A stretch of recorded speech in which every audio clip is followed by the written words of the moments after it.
नमस्कार मंडळी, स्वागत आहे तुमचं आमच्या चॅनलमध्ये। आवाज महामुंबईचा, शोध बातमीचा, कौल मनाचा। चला तर मग आमचे चॅनल लाईक करा, शेअर करा आणि सबस्क्राइब करा। धन्यवाद।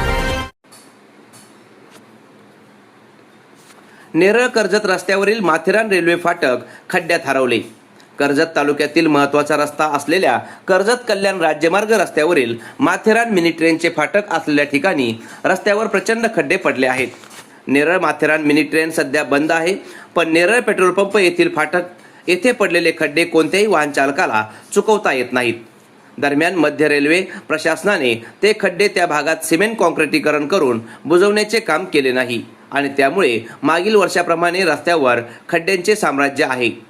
कर्जत कल्याण राज्यमार्ग रस्त्यावर नेरळ पेट्रोल पंप भागातून नेरळ माथेरान नेरळ मिनी ट्रेनची मार्गिका आहे। या ठिकाणी असलेल्या रेल्वे फाटक येथील डांबरी रस्ता खराब झाला आहे। त्या ठिकाणी पावसाळा सुरू होण्याआधी रस्ता खराब झाला असून सार्वजनिक बांधकाम खात्याने त्या रस्त्याकडे दुर्लक्ष केल्याने रस्ता आधीच खड्डेमय होता, त्यात आता पावसाळा सुरू झाला असल्याने खड्डे पडलेल्या भागात आणखी खड्डे पडले असून नॅरोगेज ट्रॅकवरील रस्ता वाहतुकीस अडथळा ठरत आहे।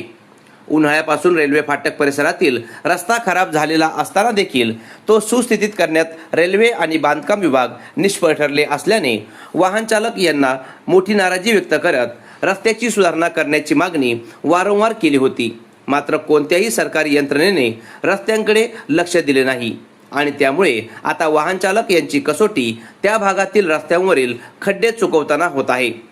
पावसाळ्यात त्या ठिकाणी गतवर्षीपेक्षा अधिक खोलगट खड्डे बनले आहेत, त्यामुळे दोन्ही बाजूंनी वाहने ही रेल्वे फाटक परिसरात अगदी धीम्या गतीने पुढे सरकत आहेत।